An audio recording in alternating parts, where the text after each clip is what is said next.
Biarlah segala yang bernapas memuji Tuhan. Haleluya.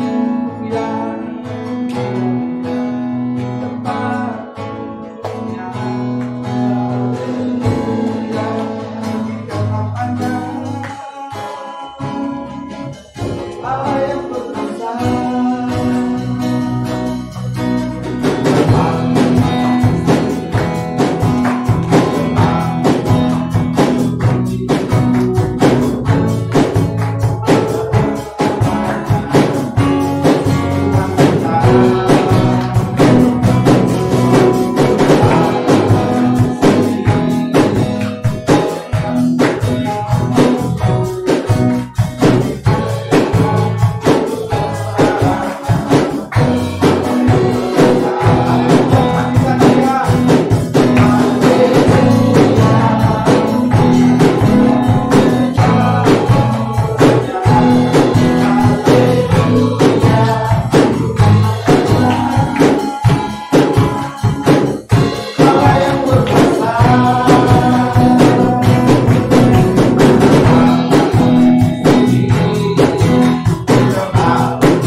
Dialah Tuhan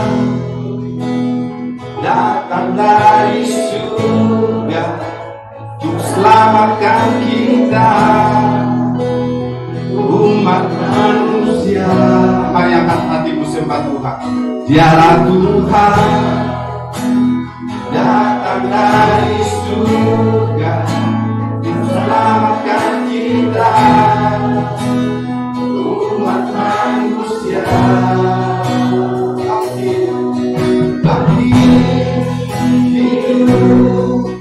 Berkuasa selamanya, Dia buka jalan bagi umat manusia. Haleluya, Dia berkuasa. Sekali lagi katakan, Dialah Tuhan datang dari surga selamatkan kita umat manusia. Bagi hidup berkuasa selamanya, Dia buka jalan bagi umat manusia. Haleluya, Dia berkuasa. Haleluya, Dia berkuasa. Yesuslah yang berkuasa. Sembahlah nama Yesus, tinggikan dan pujikan nama Yesus, nama di atas segala nama.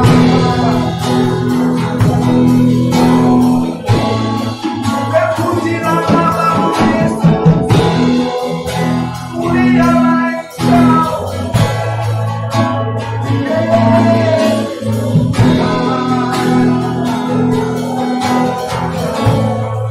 Yesuslah jalan kebenaran dan hidup.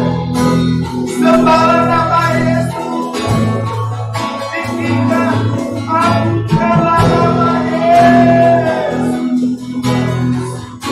Haleluya.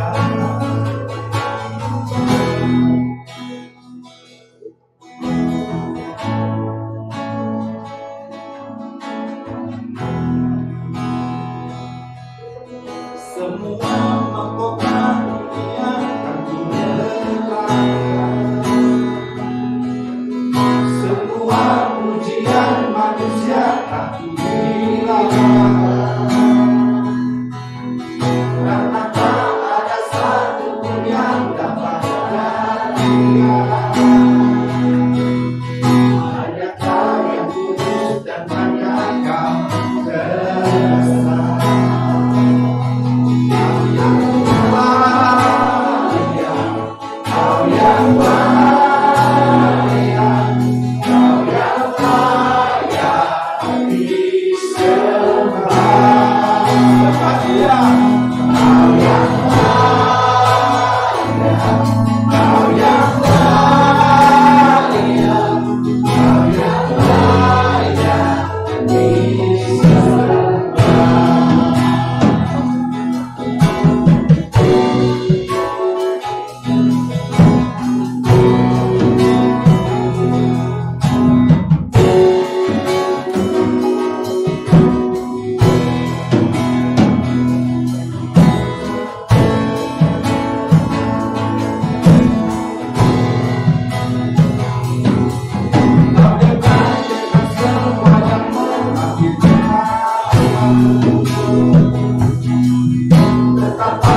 Yesus.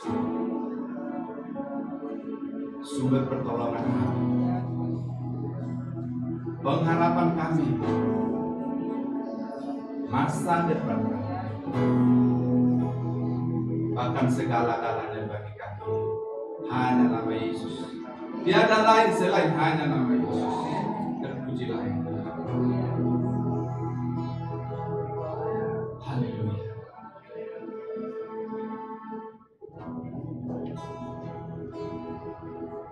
Penolong yang selalu setia, memenuhi keperluanku, tak pernah yang mengecewakan. Yesusku tak pernah gagal. Segala dapat ku tanggung, Dia yang memberi kekuatan. Tuhan Yesus penolong dan sahabat. Tetap percaya Tuhan setia.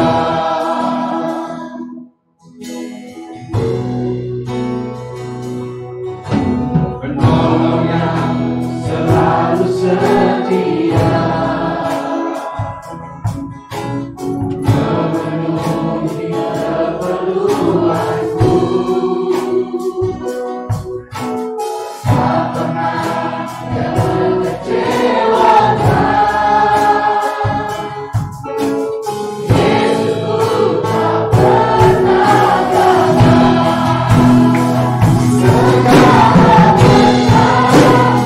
dapat ku tanggung, Dia yang memberi kekuatan. Tuhan Yesus penolong dan sahabat. Tetap percaya Tuhan setia. Segala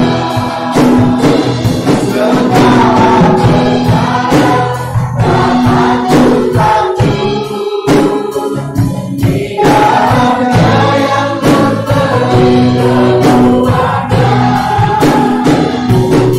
Tuhan Yesus penolong dan sahabat. Tetap percaya Tuhan setia. Tetap percaya Tuhan setia.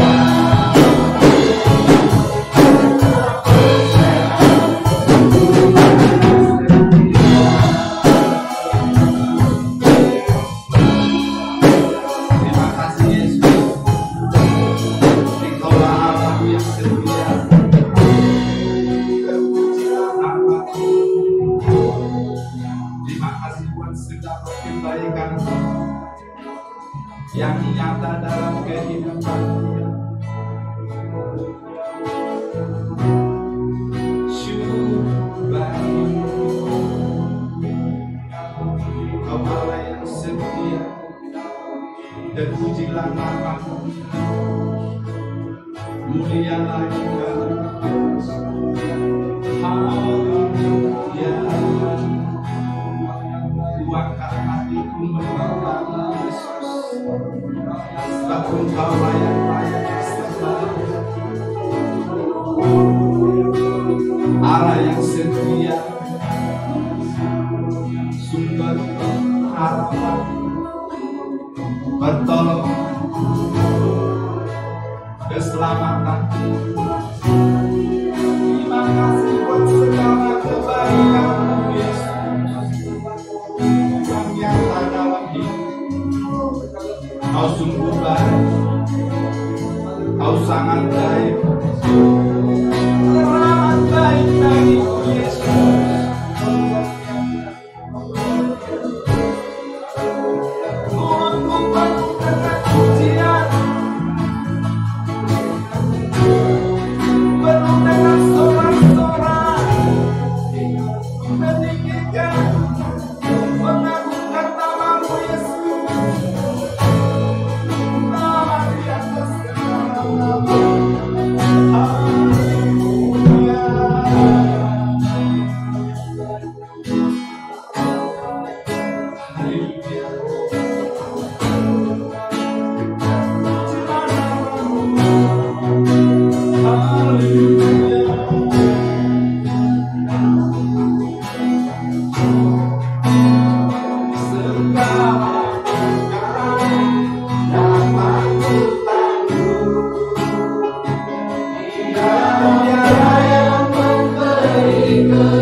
Terima kasih.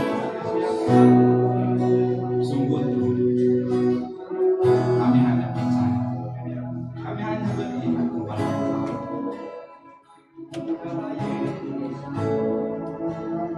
Pertolongan kami, keselamatan kami, gunung batu, benteng kehidupan, tiada lain selain hanya nama Yesus.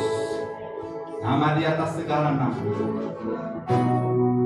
Setiap lutut akan bertelut, semua lidah akan mengaku Yesuslah Tuhan. Haleluya. Terpujilah nama Yesus.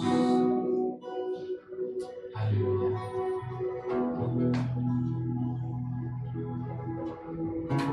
Oh haleluya. Pujilah nama Yesus.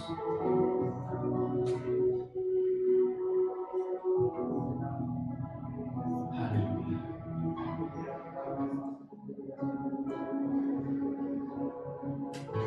Jesus, haleluya.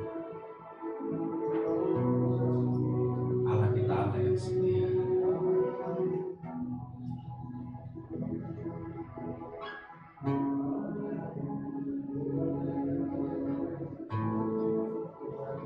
Setiap keberadaan kita pada pagi ini tidak ada yang secara kebetulan. Allah telah memilih kita untuk berada di tempat ini.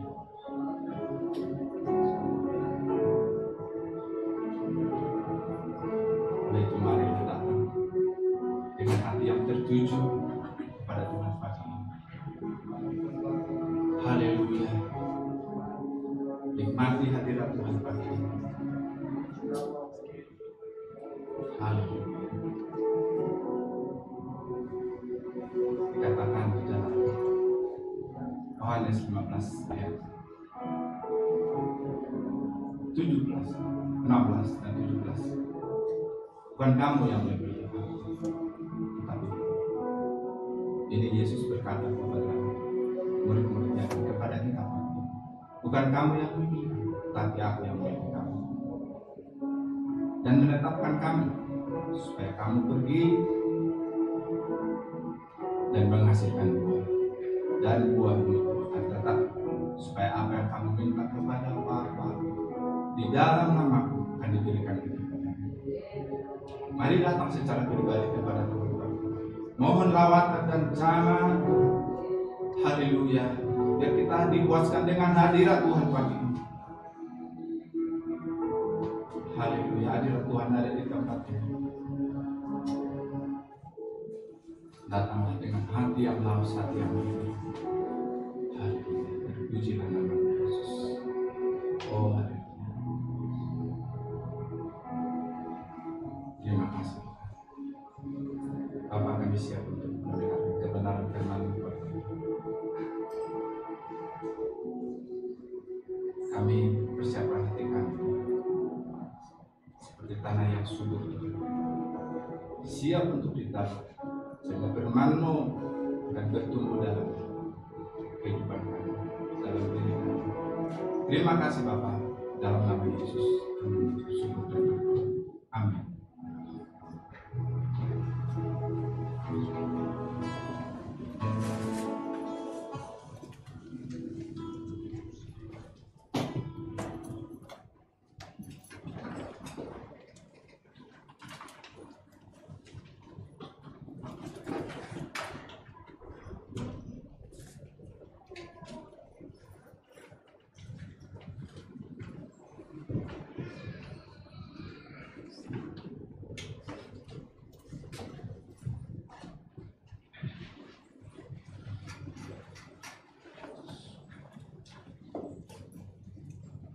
Oke, shalom dan selamat pagi.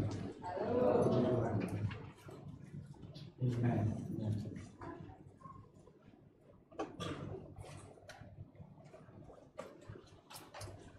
Senang bertemu kembali sama Tuhan, dikasih dalam Tuhan, dan juga boleh ikuti pada fisikal pada pagi hari ini. Mari kita lihat pada firman Tuhan pada Injil Lukas pasal yang ke-11.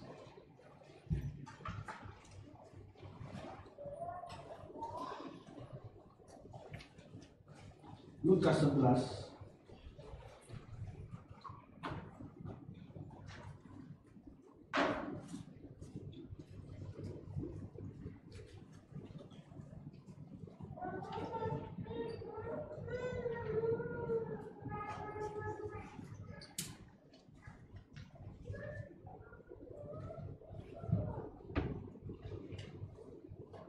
ayat pertama sampai ayat yang keempat saya bacakan.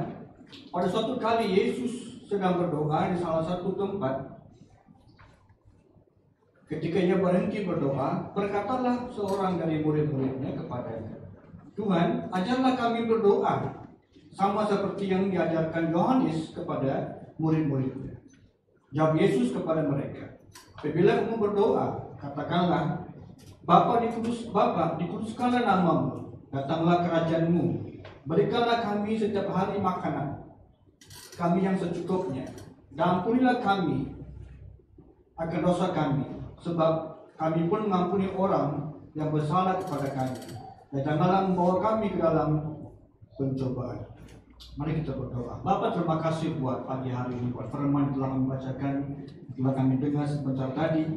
Hamba serahkan Tuhan kau berkati, supaya melalui firman ini kami dapat mendengar isi hati Tuhan, supaya kami boleh terus memperbarui iman kami dari hari ke hari untuk menyerupai seperti Kristus ya Tuhan. Daripada segala perbuatan karakter kami, biar nama Tuhan dipermuliakan. Terima kasih Yesus, semua kami telah berikan pujian dan berdoa dalam nama Yesus Kristus. Amen. Doa merupakan satu alat komunikasi ataupun tool yang kita pakai untuk bergaul dengan Tuhan.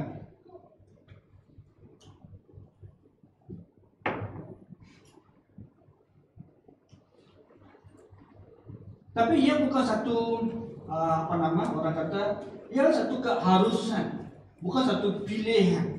Saudara, berdoa ini bukan satu perkara yang kita diberi option untuk bergaul dengan Tuhan. Saudara, ia adalah the only way.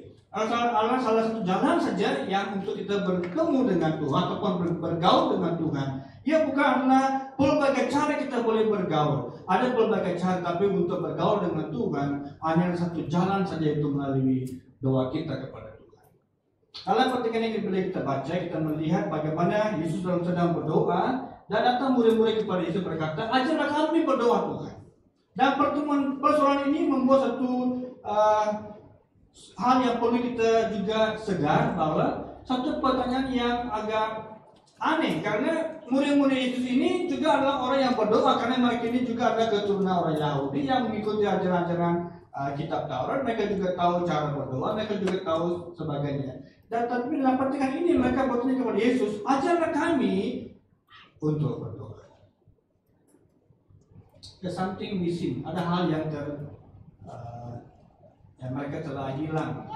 Satu hal yang mereka sedang hilang selama ini, mereka telah ketemukan dalam hidupan Yesus, atau dalam hidupan cara hidupan doa Yesus. Mereka telah ketemukan jawaban tersebut.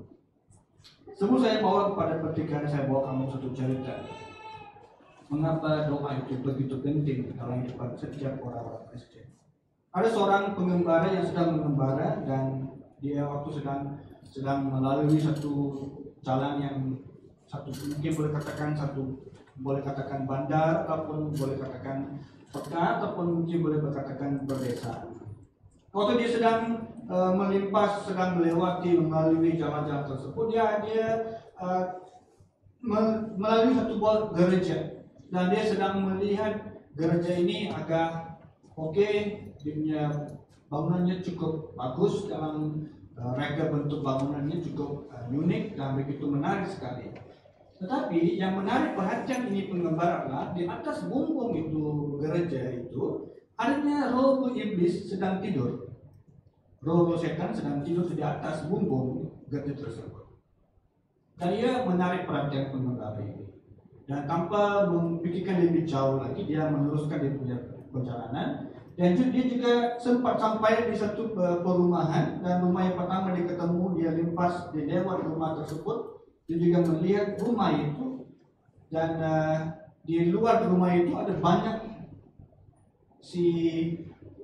roh-roh jahat ini sedang bersedia untuk menyerang rumah tersebut. Tapi si pengembara ini, dia boleh mendengar daripada rumah tersebut doa puji-pujian daripada keluarga dalam rumah tersebut sedang menaikkan doa. Dan saudara, dan dia melihat bahwa roh-roh jahat di sekeliling rumah itu sedang mengaum-aum untuk mau menangkap atau menelan mangsa-mangsa tersebut. Dan dua pengalaman ataupun dua perkara yang dia telah lihat ini menarik dia perhatian. Dan dia tanyalah, ini adalah satu ilustrasi, satu gambaran, dia bukan satu hal yang benar-benar terjadi. Dia ketemu dengan ketua setan. Ditanya, mengapa di gereja sana itu kunci-kunci kau itu tidur atas bumbung gereja, tapi kenapa di rumah ini kunci-kunci kau itu sedang begitu agresif mau menyerang rumah tersebut? Kata itu ketua setan kepada pengembara, lihat itu gereja itu, bilang tidak adanya doa dalam gereja ini. Orang yang ikut sembahyang dalam gereja itu adalah orang-orang yang kurang berdoa. Makanya tidak perlulah kami seharusnya kunci-kunci bekerja lebih, karena kami tidak perlukan energi ataupun kekuatan untuk melawan, karena mereka ini adalah generasi ataupun kelompok orang Kristen yang tidak berdoa. Dan ini pengembara, kenapa pula di rumah ini yang ada keluarga yang sedang berdoa, roh kamu ini sedang mengaum untuk mau menyerang, dikatakan karena setan ini, rumah ini kami ada bahaya, sebab dalam rumah ini sedang adanya mesbah doa keluarga dan adanya doa pribadi yang sudah dinaikkan kepada Tuhan hari demi hari dengan puji-pujian, dengan doa-doa yang luar biasa. Hingga kami rasa ketakutan, tapi kami mau menyerang supaya kami boleh menghentikan doa mereka itu. Jadi ini satu cerita yang mulai dikeluarkan supaya dia bawa satu info yang sangat jelas sama saudara, di manapun kita berada, saudara, doa itu penting untuk setiap orang Kristen. Ia bukan satu pilihan, ia adalah satu keharusan, ia adalah satu keperluan untuk kehidupan kita dan kamu. Saudara, untuk saya dan kamu untuk lancar dalam kehidupan rohani kita ini, saudara perlukan Tuhan. Amin. Dengan Mas pun boleh kata amin kan? Saya rasa boleh dengar ya. Amin. Yang di rumah sudah tak boleh dengar lah ya. Tapi di sini saya rasa kami kata amin, kita masih boleh mendengar. Karena itu gereja kita pada hari ini kita mulai melancarkan satu kampanye doa selama 40 hari. Ini bukan karena kami buat karena kami dapat di gereja kajian Assembly of God sudah kurang berdoa. Ya, mungkin boleh dikatakan, tapi kami mau lebih mengaktifkan api doa di dalam gereja dalam semua kebaktian Tamil, Chinese, Bian, Inggris dan juga Nepali. Kami mau pastikan setiap jemaat gereja kita ini adalah pendoa-pendoa yang luar biasa. Amin. Kita mau menjadi generasi yang luar biasa yang melihat bahwa saudara, saya percaya selama 40 hari ini, lepas 40 hari ini, saya mau memberikan satu cabaran. Ambil satu waktu dengan Tuhan. Saudara, kamu telah diberikan satu PDF format dalam beberapa hari yang lepas, kamu terima tentang doa-doa mau dinaikkan dalam sepanjang minggu ini. Kamu akan terima setiap minggu, kamu akan terima informasi tentang doa yang mau dipanjatkan setiap hari nanti. Dan saudara, ambil waktu untuk berdoa dengan Tuhan, bergaul dengan Tuhan, supaya rohani kamu dapat diperkuatkan. Di ujung hari yang ke-40, bila kita mempertahankan kehidupan rohani kita ini, atau kita senantiasa berdoa dengan Tuhan, mencari Tuhan, saya percaya, saya menjamin kehidupan saudara pasti berubah di ujung hari yang ke-40. Tetapi kalau kita ambil ini satu another program of the church, salah satu lagi program gereja. Kalau kita menganggap seperti itu, ya saudara kehilangan berkat Tuhan. Tapi kalau saudara menganggap bahwa ketinggalan kamu sudah secara rohani, kamu sudah ke belakang, saudara, kita perlu comeback untuk mendekati kepada Tuhan dalam kehidupan doa ini. Kembali kepada firman Tuhan Lukas 11 ini. Bila mereka bertanya, saudara, sesuatu yang soalan yang tadi bilang soalan yang aneh, karena murid-murid Yesus ini tahu pentingnya berdoa. Tapi mengapa mereka bertemu dengan Yesus, mereka bertanya, ajarlah kami berdoa. You see, dalam kehidupan Yesus ini, dalam Injil Matius 6 pun kalau kita boleh baca petikan sama ini, dan Lukas juga membawa satu informasi yang kurang lebih sama. Tapi dia memulakan dengan kata ini, doanya adalah, Bapa, kuduskanlah namamu. Saudara, perkataan Bapa itu yang menarik perhatian murid-murid Yesus ini. Bagi murid-murid Tuhan ini, saudara, mereka selama ini berdoa mungkin cara normal, cara semua orang Farisi atau orang Yahudi berdoa itu cara normal, menaikkan doa pada ini. Tapi mereka belum pernah panggil mungkin Abba, Bapa. Tapi doa Yesus ini yang membuatkan mereka tertarik kepada doa Yesus ini, itu mulai dengan Bapa di surga. Perkataan Bapa sudah membawa satu gambar tahu satu perhubungan yang dekat dengan Tuhan. Satu perhubungan Bapa dengan anak, perhubungan seorang ayah dengan seorang anak, hubungan yang dekat. Saudara, bila kita berdoa kepada Tuhan, saudara, dia sedang membawa satu gambar bahwa kita dekat dengan Tuhan, kita mau bergaul dengan Tuhan, kita mau membawa satu impact kepada Tuhan dalam kehidupan kita melalui doa kita ini. Kita mau menjadi satu generasi yang berkuasa. Saudara, apapun yang kita lakukan ini, saya mau hidupan yang berkuasa dengan pimpinan Tuhan. Daripada firman Tuhan ini 1 sampai ayat 4 tadi ini, kita akan melihat beberapa hal bagaimana kita boleh memiliki kehidupan yang doa yang lebih berkuasa. Yang pertama, saudara, kalau kembali kepada Lukas 5:16 dikatakan seperti ini. Lukas 5:16 dikatakan, akan tetapi ia mengundurkan diri ke tempat-tempat yang lain dan berdoa. Saudara, ini adalah di mana Yesus setiap kali telah kita lihat dalam Alkitab, setiap waktu dia mencari tempat yang sunyi. Dia perlukan tempat yang tersendiri. Hari ini kita kerap biasa dengan perkataan di Korintin, di isolasi.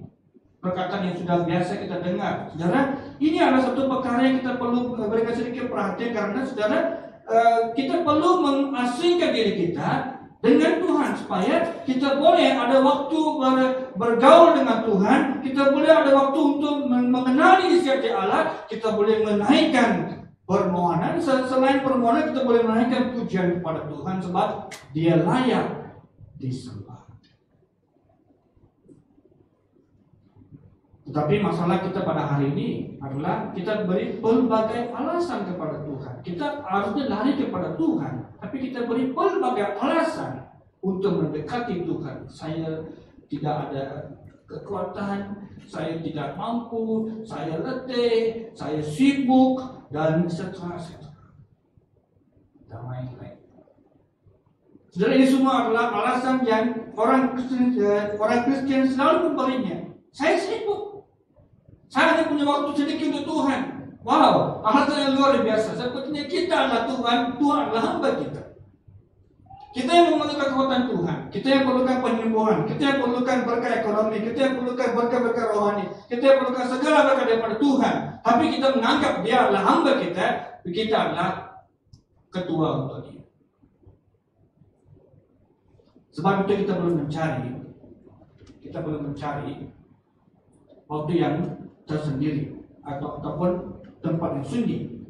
Dalam Matius 6:6 pun ini kata Yesus kepada kita, tetapi bila engkau berdoa, masuklah dalam kamarmu, tutuplah pintu dan berdoalah kepada Bapamu yang di surga, yang ada di surga yang tersembunyi. Maka Bapamu yang melihat yang tersembunyi akan membalasnya kepadamu. Bila kita mengisolasikan diri ataupun bila kita mencari tempat yang sunyi, saudara, mungkin kamu bertanya, oh, tempat saya tak ada tempat yang sunyi. Nah, bila kita melihat kalimat ini, ia sedang membuat satu gambaran bahwa you need time, kamu kena mencari waktu. Bukannya tempat yang sunyi. Saya rasa possible, right? Tempat kamu tinggal di asrama, kamu yang tinggal di tempat-tempat yang bercampur dengan orang lain, kamu punya keluarga yang ramai. Saudara, mungkin kamu mendapati kalau kamu nak berdoa tempat yang sunyi, kamu tak boleh suruh semua orang diam. Saya mau berdoa dulu. Itu tempat itu yang artinya sunyi, right? Ini bukan maksudnya ini. Berarti ini artinya adalah bahwa di mana kita mencari waktu cara pribadi dengan Tuhan. Tidak kira dalam rumah saya bising macam mana pun. Tidak kira saya punya di luar rumah kereta sedang limpas rumah saya, bunyi kereta dan lori lalu di depan saya. Macam mana bising pun, saya ada waktu untuk mendengarkan suara Tuhan. Saya ada waktu untuk mencari Tuhan. Saya tidak membiarkan saya punya telinga diganggu dengan situasi. So, quarantine diri kita, asingkan diri kita, isolasikan diri kita dengan Tuhan supaya kita boleh memperkuatkan kehidupan kita menjadi orang yang lebih berkuasa, dalam doa yang lebih berkuasa, supaya menjadi orang yang mengutamakan Tuhan tanpa memberikan alasan kepada masalah-masalah kita ini. Kita punya masalah apa? Masalah kesibukan hari ini. Masalah kita apa? Masalah keluarga pada hari ini. Masalah kita apa? Masalah keuangan pada hari ini. Jadi kita memberikan berbagai alasan. Saya cari uang, makanya saya sibuk. Saya tidak ada punya waktu. Saya hanya ada waktu yang sedikit. Mau ke gereja? Oh sorry, saya sibuk hari Minggu. Saudara, kita hampirnya sepertinya kita 24/7 sibuk. Berarti 24 jam, 7 hari itu kita sibuk.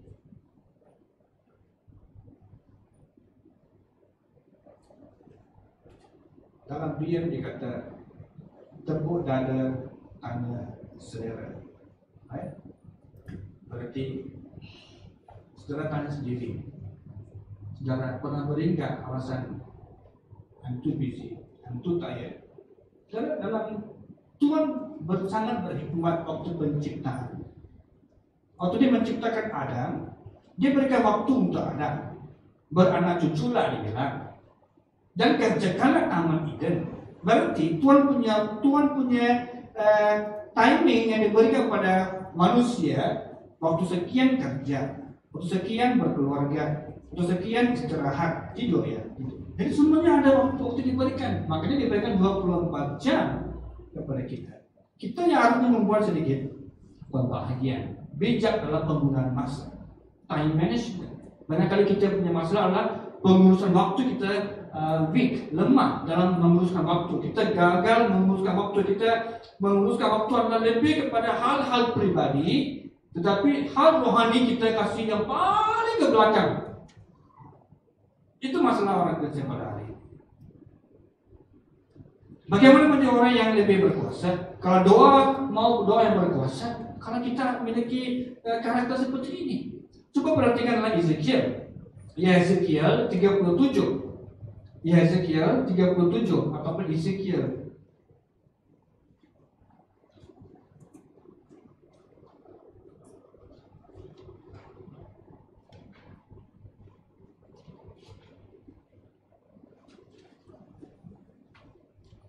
Ezekiel 37. Ezekiel. Right. Ya. 37 ayat 1 saya bacakan. Ayat pertama. Lalu kekuasaan Tuhan meliputi aku dan ia bawa aku keluar dari pelantaran dengan perantarannya rohnya dan menempatkan aku di tengah-tengah lembah. Dan lembah itu penuh dengan tulang-tulang. Saudara, ini adalah pertemuan antara Tuhan membawa Ezekiel ke tempat yang kering, tempat yang kering yang dipenuhi dengan tulang-tulang yang sudah mati. Maksudnya manusia sudah mati, hanya tinggal the dry bones. Jadi membawa satu penglihatan kepada Ezekiel. Untuk membawa satu penglihatan kepada Ezekiel, dikata Ezekiel, lihatlah kondisi Israel, lihatlah kondisi jemaat Tuhan, lihatlah kondisi keadaan manusia pada hari ini. The dry bones, tulang-tulang yang kering. Perhatikan ayat 4 sampai ayat 6, saudara, ialah satu nubuatan untuk transformasi ke dalam kehidupan orang-orang yang sudah mati atau sudah kering. Dan ini dikatakan kepada Ezekiel, Tuhan bilang, bernubuatlah Ezekiel. Ayat 4 sampai 6 adalah nubuatan yang harus diucapkan oleh Ezekiel supaya berlaku satu transformasi. Dan ayat 7 ke bawah kita perhatikan, Ezekiel bernubuat dengan penuh otoritas, dengan penuh wibawa, dengan penuh berkuasa. Dia berkata itu. Dan ayat yang ke-8, 9, kalau kita baca terus ya, satu askar yang besar mulai bangkit. Setiap tulang-tulang kering itu, daging, urat-urat, semuanya mulai lengkap. Satu penglihatan kepada Ezekiel. Dikata, Tuhan bilang, ini kondisi jemaat kering. Tapi bila kita bicarakan dengan penuh berwibawa, dengan lebih berkuasa, dengan otoritas, bila doa kita adalah seorang pendoa yang sangat konsisten. Kita adalah orang yang dekat dengan Tuhan. Boleh katakan seperti Daud lah, orang yang dekat dengan hati Allah. Orang yang bergaul dengan Tuhan, orang yang menyembah Allah, orang yang mau menikmati hadirat Tuhan. Saudara, kalau kita adalah orang seperti ini senantiasa, bila kita berdoa, ia adanya otoritas yang luar biasa. Bila kita bicara dengan seseorang, dia boleh rasa satu gegaran rohani, bukannya gempa bumi. Gegaran rohani itu.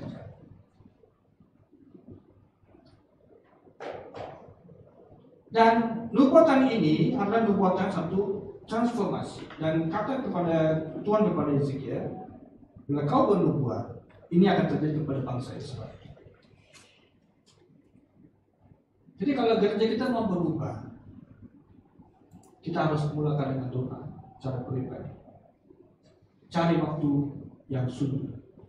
Cari waktu yang sunyi secara konsisten. Maksudnya setiap waktu.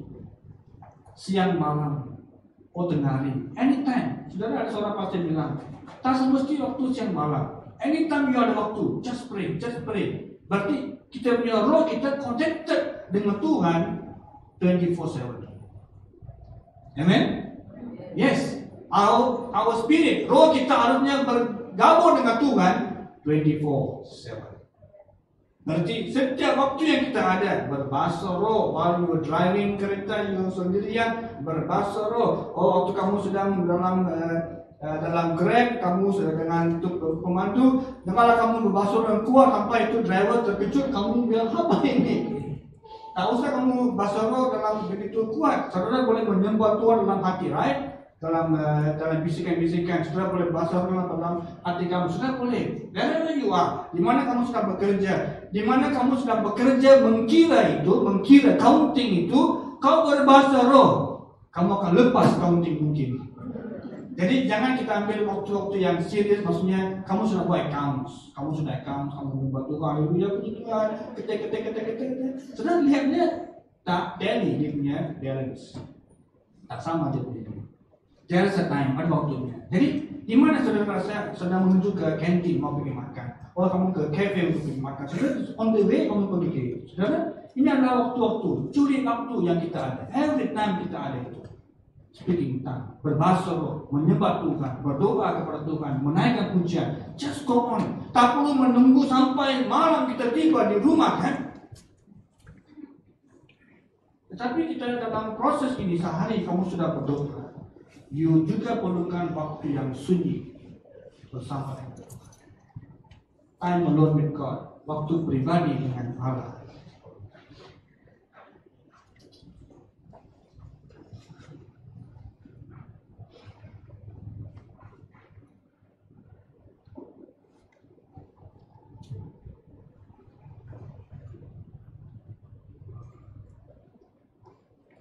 Kita melihat dalam proses perkembangan rohani, adanya banyak jemaat Tuhan mandul fisikal, saudara juga mungkin biasa mendengar orang yang berkahwin tidak punya anak, kita bilang mandul. Mungkin ada masalah kesehatan antara dua pihak, mungkin tidak ada cahaya mata atau anak. Itu mandul fisik yang kita boleh perhatikan. There is another mandul rohani. Saya mau fokus pada mandul rohani, kemandulan rohani, di mana kita mulai gagal. Kita mulai gagal praktikan. Kita mulai mandul. Mandul berarti dia dapat melahirkan sesuatu yang baru. Tak dapat melahirkan satu keturunan. Itu cara fisik. Cara rohani, bila saya mandul rohani, saya tak boleh bawa impact kepada orang lain. Satu, saya tidak boleh menjadi satu generasi yang tadi saya bilang berdoa dengan berkuasa. Saya tidak boleh, karena saya adalah orang yang jarang berdoa. Saya adalah orang yang kurang baca firman Tuhan. Saya kurang mendengar firman Tuhan. Saya kurang beribadah. Saya kurang ini, kurang itu dalam kelompok saya. Saya tidak ada di mana-mana ini. Dan saya milih mandul rohani. Dari hari ke hari saya mulai mandul. Akhirnya saya mandul total. Mengapa orang Kristen hari ini mandul? Perhatikan Yakobus 4 ayat 2 dibilang, mengapa orang Kristen dia mandul? Sebab pertama dibilang tidak adanya doa secara pribadi, tidak adanya waktu yang sunyi dicari. Karena setiap kali bila dia dengar tentang doa, dia capek, dia letih. Bila dia ingat doa, kepala sakit. Bila dia ingat doa, dia rasa sakit perut. Bila ingat doa, berbagai alasan lah. You see, sometimes Iblis bekerja dengan pelbagai cara. Kamu berdoa, Iblis tidak suka. Makanya dia beri pelbagai alasan. Dalam pikiran kita, Iblis sedang bekerja supaya setiap kali bila kita nak berdoa, adanya halangan. Adanya sesuatu yang menghalangi saya untuk berdoa. Bila saya nak bangkit, saya sudah bertekad. Saya nanti malam saya harus berdoa. Sampai di rumah, adanya problem. Dari mana datang problem ini? Sebenarnya kamu harus paham, kita dalam dunia rohani ini kita ada pelbagai gangguan setan. Bila saya tidak sadar, bila kita tidak sadar, saudara, kadang-kadang iblis bekerja supaya kita tidak berdoa. Orang yang kurang berdoa ini membawa satu impact kepada generasi. Yang kedua, bukan sekadar tidak berdoa, dia juga adalah apa Tuhan? Tidak ada firman Tuhan. Bila kita tidak ada doa, tidak ada firman Tuhan, dalam hidup kita kadang-kadang kita mulai hilang nilai-nilai rohani. Orang yang tidak berdoa, orang yang tidak punya firman Tuhan, saudara, dia mulai kehilangan nilai-nilai rohani. Bukan sekadar itu, saudara, dia punya karakter mulai berubah. Orang yang kurang berdoa, itu berarti orang yang kurang berdoa, orang yang tidak punya firman Tuhan dalam hati dan pikiran dia punya karakter mulai mengubah ke cara yang tidak betul. Orang yang mungkin cepat marah, saudara kalau perhatikan, orang yang sungguh-sungguh melayani Tuhan, orang yang setia kepada Tuhan, saudara, dia mulai memiliki buah-buah roh, right? Amen. 9 buah roh kita miliki. Satu adalah kemurahan, dan lagi adalah kesabaran. Saudara, orang yang berdoa ini adalah orang yang harus memiliki kesabaran, kemurahan, kasih, kebajikan, dan so on. Bila kita gagal memiliki buah-buah roh ini, berarti hidupan rohani kita perlu dipersoalkan. Hidupan rohani kita harus dikaji. Mengapa saya buah-buah roh tak dapat lahirkan? Tadi kita mendengar satu petikan yang dibaca oleh pemimpin pujian, dikata bukan kamu yang pilih aku, tapi aku yang pilih kamu supaya kamu berbuah. Supaya kamu berbuah. Berarti kalau saya tidak berbuah, something wrong with us.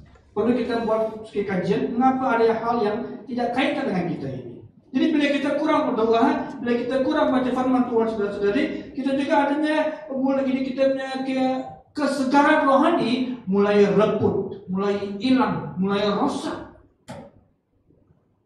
Dan bila kita mulai tidak berdoa, bila kita tidak baca firman Tuhan,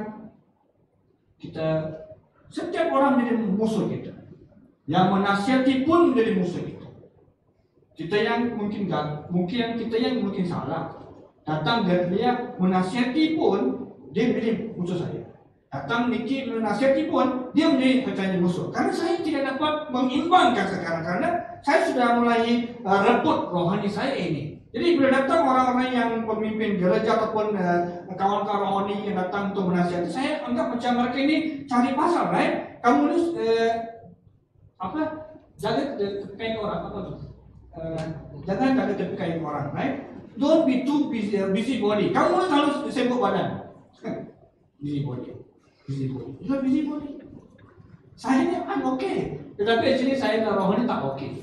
Datang jemaat Tuhan menasihati. Saya anggap mereka ni musuh ni musuh. Saya nampak macam musuh. Jadi orang yang tidak berdoa, orang yang tidak memiliki firman Tuhan, saudara-saudari, mereka ini kata firman Tuhan, bangsa ini memuliakan aku. Dalam Matius 15 dikatakan, bangsa ini memuliakan aku dengan bibirnya, tapi jauh daripada hati mereka. Dalam pujian kita boleh naikkan. Yes, you can be the church physically. Saudara boleh dalam gereja secara fisik. Kita boleh menaikkan pujian. Tetapi kata Yesus di sini bahwa bangsa-bangsa ini memuji Tuhan hanya dengan bibir saja. Daripada hati tidak ada yang keluar daripada hati. Karena apa? Bisa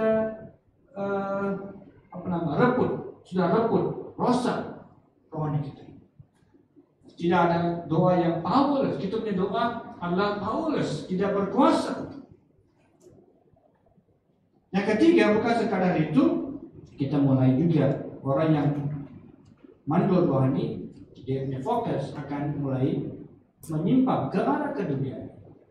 Ini kata Roma 12 dikatakan ayat 2, jangan menjadi serupa dengan dunia, tapi berubahlah dalam pembaruan budimu. Tapi kita serupa. Kata Tuhan, jangan menjadi serupa dengan dunia, tapi kita bergerak ke arah keserupaan seperti dunia. Sebenarnya kita mulai menyimpang ke arah yang berbahaya. Ini ada beberapa contoh mengapa kadang-kadang Kristen kita ini mandul dan rohani ini. Apa kesan-kesannya adalah karena tidak berdoa, tidak ada firman Tuhan, dan kita ada orang yang fokusnya mulai menyimpang ke arah lain. Semua ini mengganggu kita punya pertumbuhan rohani kita. Tetapi apakah ada solusi? Yes, there is a solution. Ada solusi. Makanya kita boleh mengatasi langkah-langkah ini. Sebenarnya kita adanya cara yang lebih senang, menyerah diri kepada Tuhan, berpasrah kepada Allah, mengharap kepada Tuhan. Dalam katalah Mazmur 37 katakan bahwa berserah kepada Tuhan, segala hal kamu serahkan, percaya kepada Allah, dan Dia akan bertindak. Yang kedua, bukan sekadar berserah, kita beriman kepada Tuhan dan juga kita berdoa dengan tidak jemu. Ini adalah empowering us. Ini adalah hal-hal yang memberi kita kuasa untuk bangkit balik. Empowering us. Ini adalah hal-hal yang berdoa dengan tidak jemu-jemu, beriman kepada Tuhan.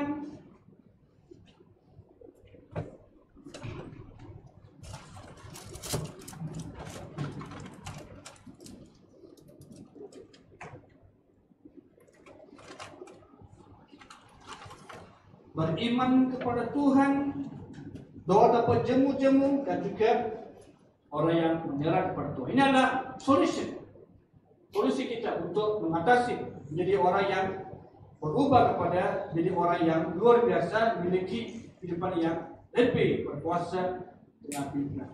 Jadi generasi kita harus bangkit sebagai umat Tuhan yang diberi kuasa untuk berdoa dengan penuh berkuasa supaya doa kita memberi impact kepada orang lain.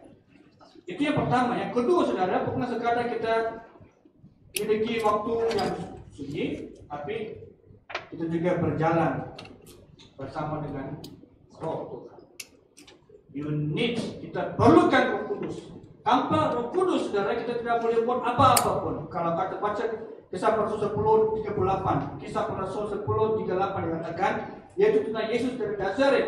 Bagaimana Allah mengurapi dia dengan Roh Kudus dan kuat kuasa. Dia yang berjalan keliling sambil berbuat baik dan menyembuhkan semua yang dikuasai iblis, sebab Allah menyertai dia.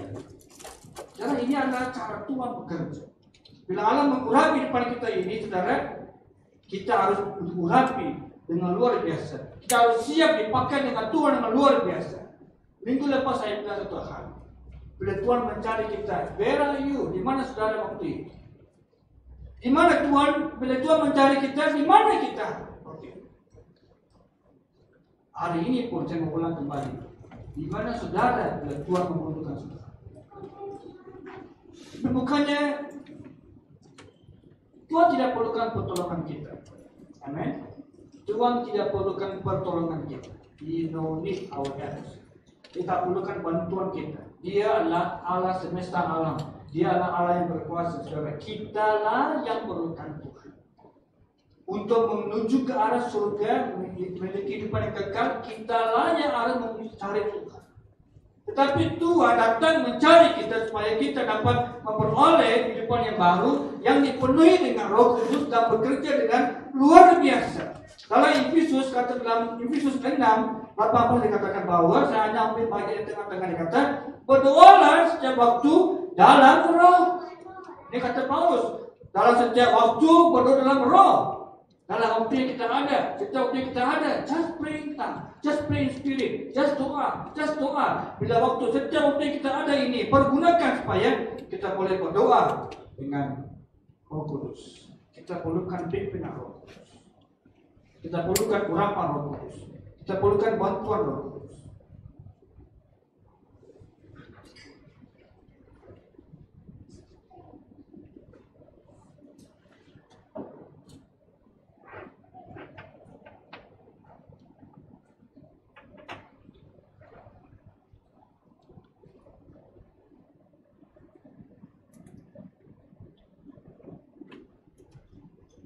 Ada seorang petani yang memiliki kandang kuda. Dan dia pergi membersihkan kandang kuda dan dia pulang ke rumah. Waktu dia membersihkan, dia mandi, dia mendapati dalam poketnya itu ada satu benda yang dia diberi oleh istri itu hilang. Pocket watch. Jam pocket. Jam saku. Dia ada rantai, Dan oleh karena dapat hilang itu jam, dia kembali ke kandang kuda itu, dia pergi mencari seluruh kandang kuda itu. Tak ketemu. Dia seperti mau menyerah. Dia keluar dari kandang kuda itu, dilihat di luar di kandang kuda itu ada 2-3 budak sedang bermain di situ. Anak-anak. Dia panggil mereka itu, mentolong tak cari dalam kandang kuda ini? Jam saya ini terjatuh dalam kandang kuda ini, mungkin di bawah rumput ke makanan kuda itu, mungkin dia tersembunyi di mana. Dan ini 3 anak ini mulai masuk ke kandang kuda itu, mereka mulai mencari. Cari, semua orang keluar akhirnya 3 orang itu. Bilang, tidak ada, kami tak ketemu jam Bapak itu. Dan bila mereka ini mau beredar, salah seorang budak itu berkata, bolehkah saya masuk lagi, try satu lagi round. Tapi ini laki-laki ini rasa seperti mau hilang harapan, mungkin tak tahu jatuh di mana, mungkin kandang kuda, mungkin di tempat lain, mungkin terjatuh, dia mungkin seperti tidak ada confidence, tidak ada keyakinan. Tapi dengan rasa sedikit adanya kepercayaan, dia kata kepada anak ini, ya pergilah masuk cara. Dan udah itu pun masuk satu orang. Dia masuk, dia tunggu setengah jam, dia keluar. Dan budak itu keluar dengan jam. Wow, itu membuatkan ini pria ini begitu, wah, haleluya. Akhirnya ketemu jam yang diberi oleh istri itu. Dan dia tanya kepada budak itu, macam mana kau dapat cari jam ini? Saya sudah masuk tadi, tidak dapat. Tadi kamu tiga orang masuk pun enggak dapat. Sekarang macam mana kamu boleh dapat? Budak dia bilang pada itu. Laki-laki bilang, saya masuk tadi, saya duduk, saya tutup mata, saya dengar detik jarum itu, apakah ada bunyi yang saya boleh dengar. Ketika kuda satu ekor itu yang diam, tidak buat bising, dia mulai mendengar di mana itu tik tik tik jarum itu. Dia mulai mendengar. Dia mengambil waktu untuk mendengar tik tik, dan didapati di bawah satu bahagian makanan kuda itu, yaitu whatever they call, rumput ke apalah ya, didapati di bawah itu tersembunyi, terjatuh di bawah itu sampai tidak ada orang ketemu. Listen, ini cerita ini ia agak senang untuk dipahami. Yang di ujung cerita dia katakan bahwa the boy maksudnya kandang kuda itu, and dia kata saya boleh bawa kepada hal rohani, wait upon the Lord, menantikan Tuhan.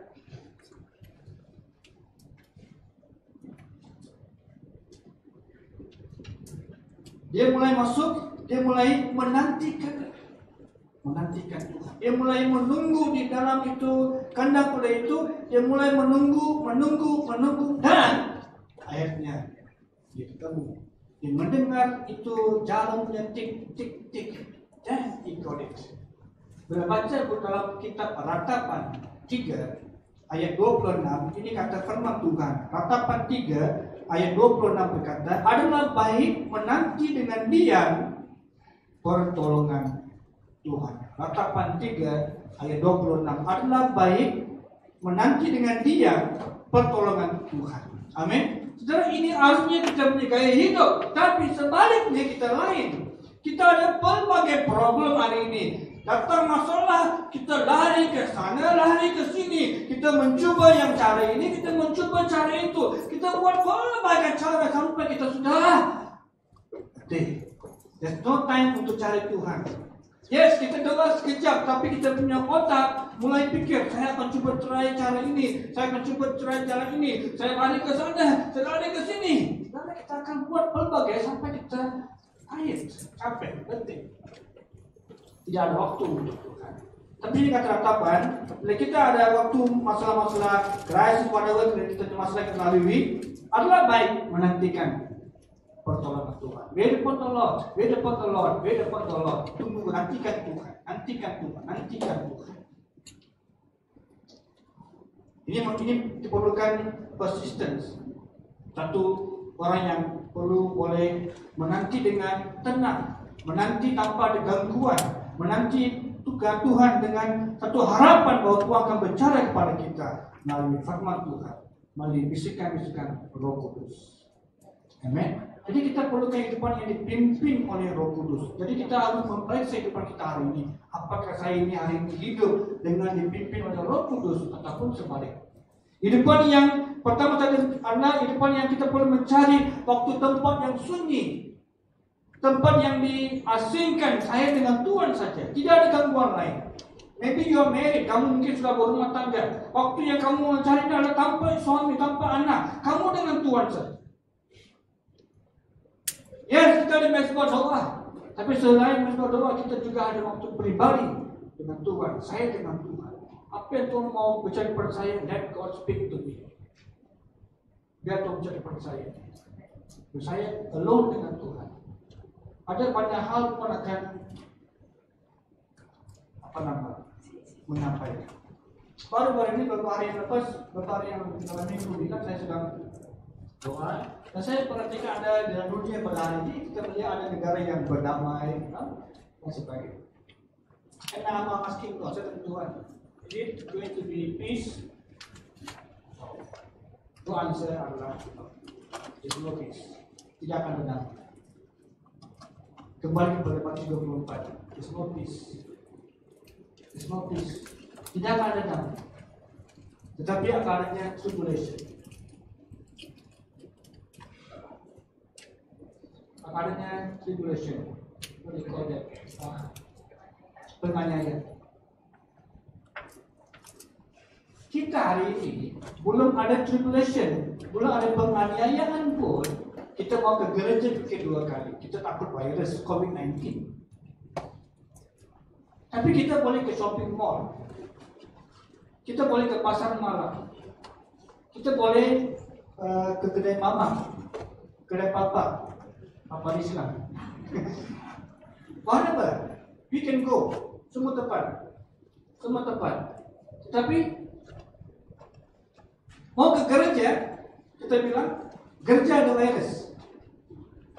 Ridiculous, right? Suatu perkataan yang sangat tidak masuk akal. You can go to shopping mall.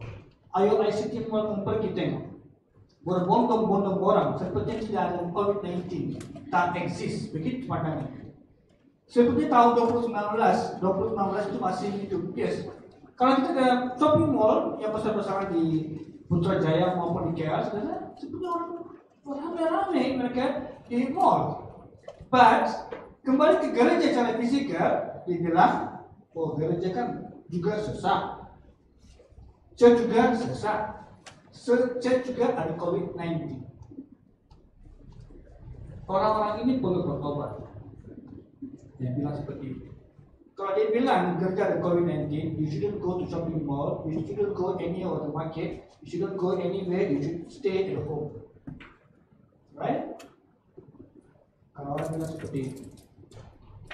Nah, kenapa saya katakan kepada ini adalah kadang-kadang kita punya life balance rohani itu tidak terlalu ekstrim ke arah ketakutan, fear. Ketakutan ini memang saya tidak menafikan COVID-19 ini satu gejala yang begitu hebat mengancam seluruh dunia.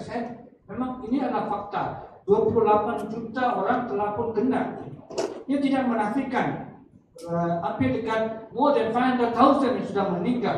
Memang tidak menafikan dia adalah satu peningkatan yang begitu tinggi dalam dunia hari ini. But, saudara, kita adanya Tuhan. Saya tidak berkata dengan adanya Tuhan saudara boleh bebaslah pergi jalan ke sana, jalan ke sini. Enggak begitu. Kita harus menjaga kita di kesehatan. Apa yang diberikan oleh KKM kepada kita, negara kita ini diberikan harus ikut SOP, harus ini, saudara ikut panduan SOP. Tapi kita terlalu membuat kita takut sampai tidak adanya breakthrough dalam kehidupan kita, tak adanya terobosan dalam kehidupan kita. Saya dengan cerita ini, cerita yang benar.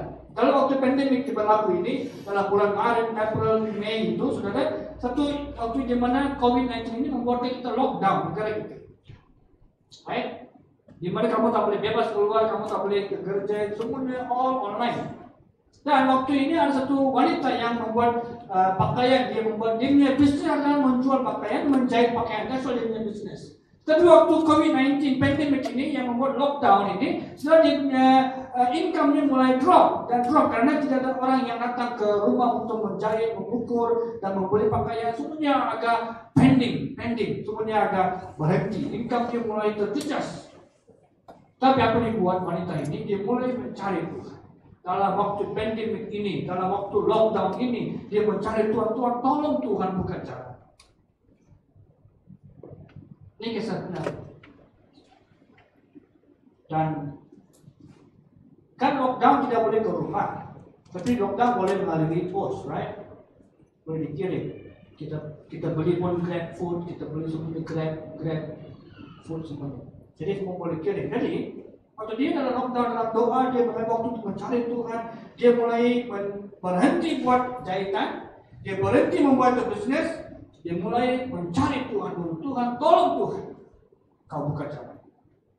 You know what happened? Miracles happen. Berlakunya mujizat. Dalam waktu tempoh 1 bulan itu dia menantikan Tuhan di sana. 1 bulan berarti kamu juga harus menunggu 1 bulan. Tak mesti ikut wanita ini. Saudara ikut ini anytime. Bila kita mengutamakan Tuhan dalam segala hal kita ini, Tuhan akan campur tangan. Wanita itu mulai berhenti di pekerjaan, dia mulai cari Tuhan. Dia cari Tuhan, dia berdoa.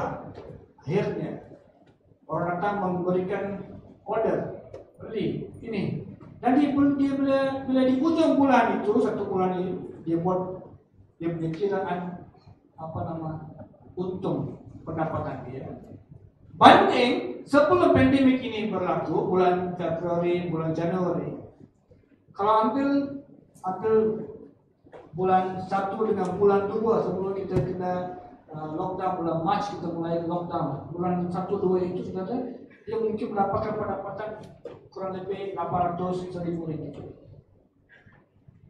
Bila pandemik ini lockdown, bila dia berhenti dia punya pekerjaan, bila dia utamakan Tuhan, cari Tuhan dan berdoa, Tuhan memperlipatkan 3 kali ganda.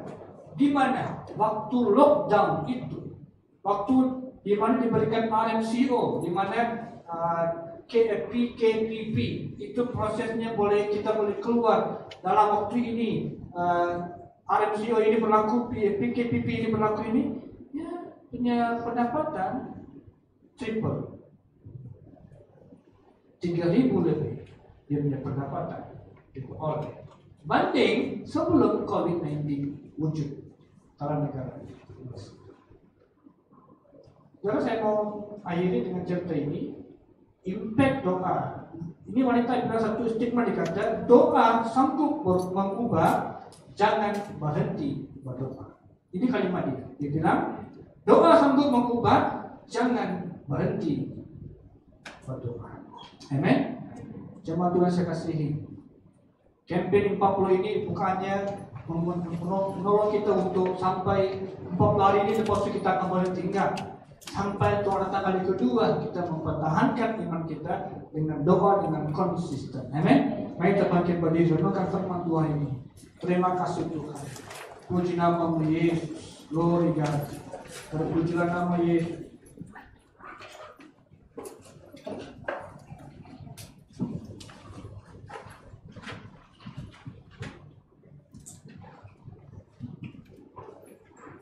Puji nama-Mu Yesus. Puji nama-Mu Yesus. Glory God. Terima kasih Tuhan. Terima kasih Yesus.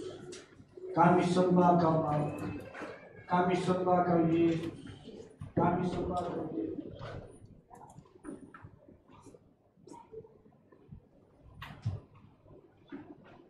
Kau yang melayani. Kau yang melayani. Terima kasih Tuhan. Terima kasih Yesus, terima kasih. Puji nama-Mu Yesus.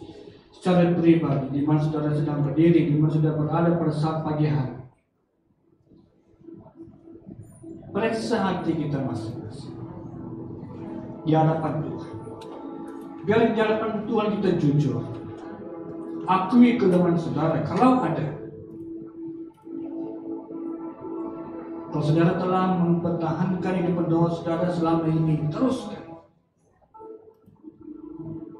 Kalau kita yang mungkin telah gagal, saudara masih belum terlambat. Kita masih boleh perbaharui kembali di hadapan Tuhan. Saya percaya saat kita mulai mencari Tuhan, saat kita mulai mengutamakan Tuhan, saat kita mulai meletakkan Allah di tempat yang terutama, lupakan pekerjaan, bukannya kita abaikan. Sisihkan waktu untuk Tuhan, waktu yang sunyi bersama dengan Tuhan.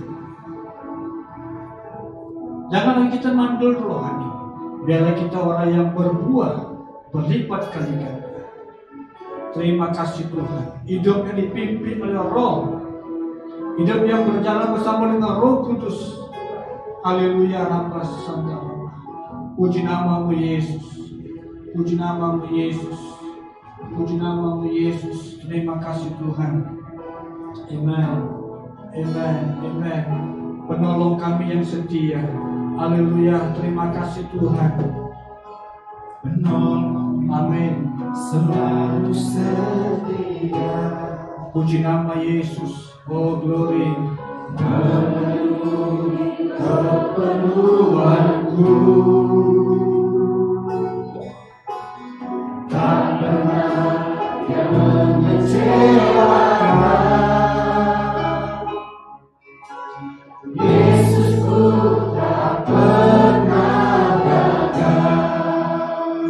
Penolong yang setia, Penolong yang selalu setia.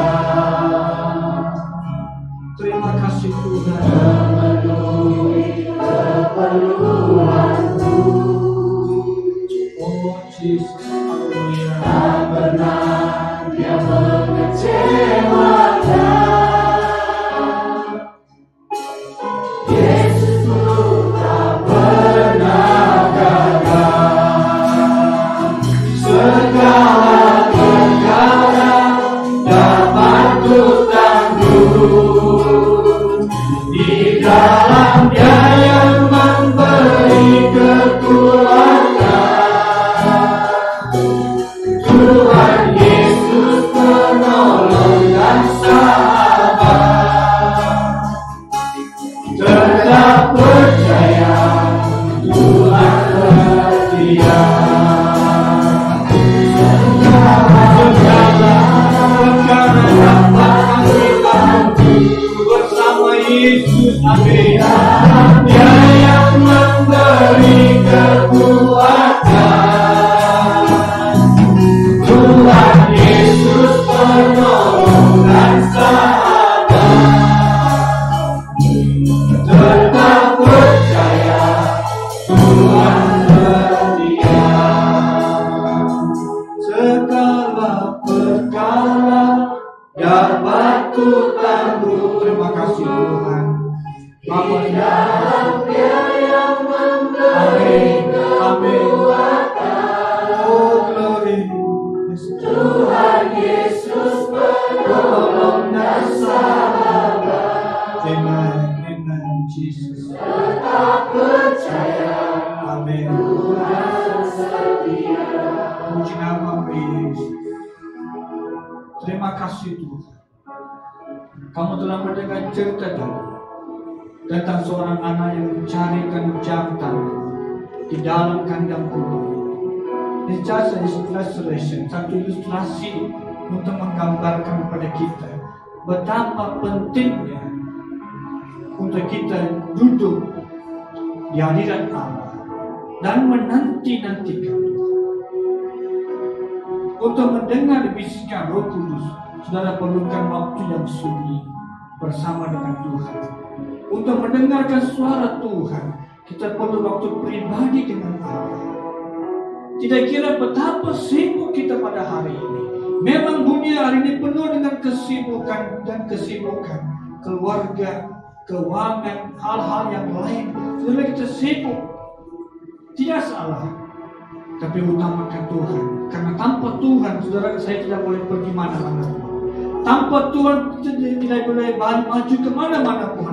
Tanpa Tuhan, kamu dan saya tidak boleh menjejak kaki di surga.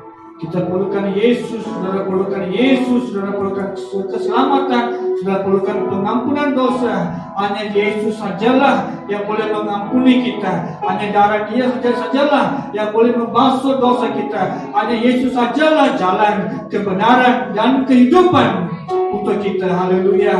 Terima kasih Tuhan. Terpujilah nama Yesus. Bapa, berserahkan setiap umat Tuhan yang sedang mendengar secara online maupun secara fisikal ini. Kau berkati dimanapun kami berada pada saat pagi hari ini Tuhan. Mari Roh Allah menjamah kami, supaya kami akan sentiasa bergerak bersama dengan Roh Kudus. Kami akan berjalan dengan Roh Allah untuk kehidupan kami diperbarui dari hari ke hari ya Tuhan. Terpuji nama Yesus. Menjadi umat yang berkuasa dalam doa. Generasi yang berkuasa, berwibawa dan kuasa Roh Allah. Orang yang berdoa dengan penuh keyakinan. Seperti Nabi Ezekiel yang telah bernubuat dengan pimpinan Roh Tuhan, dengan pimpinan Allah. Setiap tulang-tulang yang kering itu mulai menjadi hidup. Satu askar yang luar biasa hebat.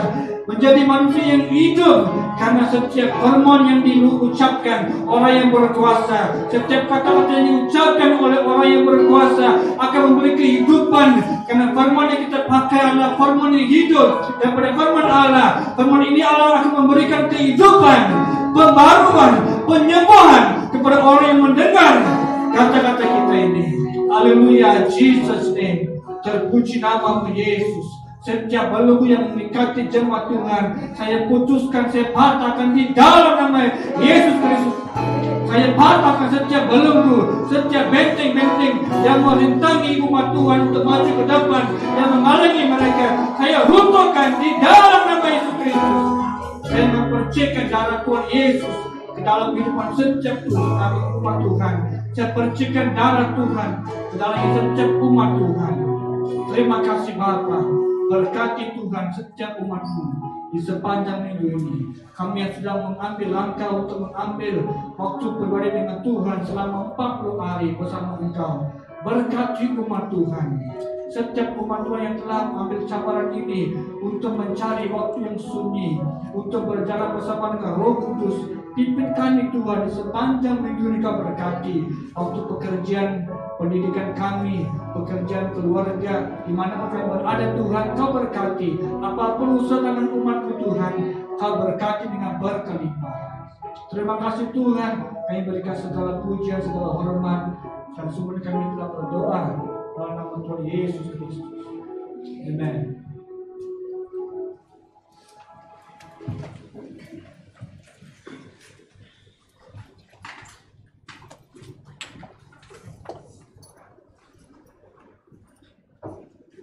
Shalom, semua diberkati oleh firman Tuhan, amen. Ini memberikan kita satu cabaran, ya, bagaimana kita untuk tetap meluangkan masa kita bersama dengan Tuhan, amen. Ya, seperti yang tadi sudah dikhotbahkan, hari ini bermula campaign 40 hari, campaign doa kita, amen. Jadi mari kita bergerak bersama-sama, ya, melalui campaign ini kita akan melihat roh kita akan dibangunkan bersama dengan Tuhan, amen. Walaupun kadang untuk memulakan sesuatu kita akan suka, tetapi di saat kita mau berkomitmen, kita mau mengambil satu cabaran untuk mengalami pertemuan dengan Tuhan, maka kita akan melihat di ke-40 hari kita akan melihat perubahan. Sebab untuk mengubah habit kita, ya, ataupun keseharian kita itu mengambil masa, ya. Ada orang 2 minggu, tapi 40 hari adalah satu masa yang saya percaya kalau kita disiplin melakukannya, itu akan menjadi satu gaya hidup kita untuk tetap berdoa. Amen. Ambil cabaran ini dan topik-topik doa saya sudah hantarkan kepada setiap ketua kelompok sel. Saya percaya kamu sudah mendapatkannya, dan bagi yang baru kita akan memberikan kepada setiap orang-orang, ya, yang baru kali pertama datang di tempat ini. Dan jika kamu ingin mendapatkan informasi yang lebih lanjut lagi, kamu boleh like kita punya page di Facebook Ibadah Bahasa Malaysia. Ya, kamu boleh cari di sana, kami akan memberikan semua informasi ada di sana. Amen. Oke, pengumuman kita yang kedua, Mesbah Doa Online yang diadakan setiap hari Rabu 8:30 malam. Saudara-saudari kami banyak melihat, ya, bagaimana pekerjaan Tuhan melalui doa online ini. Walaupun kita tidak bertemu secara fisikal, saya percaya doa itu sangat berkuasa, amen. Ya, seminggu yang sebelum kita datang, orang-orang asing dibenarkan untuk datang ke gereja, kami berdoa untuk hal itu, ya. Dan saya meminta seorang pemuda untuk mendoakan. Dia katakan, saya tidak mau berdoa, apa yang mau didoakan ini? Saya katakan, doa dari hatimu, apa yang Tuhan gerakan, doa. Dan saya percaya saudara-saudari, lepas doa itu 2 hari selepas itu, katakan terbuka untuk orang-orang asing. Memang selama ini kami berdoa, tetapi kami percaya doa bukan kita harus merangkai kata-kata yang indah, tetapi doa di mana kita beriman, amen. Dan ini saya menggalakkan saudara-saudari setiap kita yang ada di sini, setiap jemaat Tuhan untuk ikuti ibadah online. Kita adakan di Zoom, dan bagi kamu yang ingin bersama-sama kami, dan kami menggalakkanlah semua kita untuk masuk, ya, berdoa di dalam Zoom online ini. Boleh dapatkan link dari setiap ketua sel kamu. Amen. Saya akan melihat hari Rabu ini kita penuh di dalam Zoom. Amen. Amen. Bagi kamu yang di dalam online juga yang melihat setiap pengumuman ini, kami menggalakkan kamu yang ada di rumah juga untuk mengikuti setiap ibadah Mesbah Doa online kami. Dan yang kedua juga kelompok sel secara fisikal dan juga secara online diadakan. Dan setiap kita yang ingin menyertai kelompok sel ini, mari daftarkan diri kamu, bukan daftarkan lah ya, beritahu ketua sel kamu ingin mengikuti fisikal, ataupun kamu mengatakan, oke, saya ada anak, ya, saya mau ikuti secara online. Ya, jadi kamu terpulang kamu mau ikuti secara fisikal ada di rumah, ataupun kamu boleh mengikuti secara online. Amen. Dan setiap hari Kamis dan Jumat mana-mana kelompok sel kita yang ada. Dan seterusnya kita akan melihat pelayanan kanak-kanak juga yang diadakan secara online. Saya percaya guru-guru sekolah minggu telah menyediakan banyak hal di dalam aktivitas mereka, dan saya percaya ibu-ibu bapak juga yang menggerakkan anak-anak mereka untuk ikuti pelayanan kanak-kanak secara online ini yang diadakan setiap hari Sabtu jam 8 malam. Ya, jadi ingatkan kepada ibu-ibu bapak yang lain untuk tetap ya mengajak anak-anak mereka mengikuti pelayanan kanak-kanak online ini. Oke, itu saja pengumuman kita pada pagi hari ini. Dan hari ini kita ada 2 tamu spesial, 2 orang yang baru. Mari kita sambut dengan kehangatan tepuk tangan kita. Amen. Haleluya. Saya panggilkan kamu di mana kamu berada, kamu boleh bangkit berdiri. Dewi Hutagalung dari Sri Ayu, di mana kamu berada? Oke.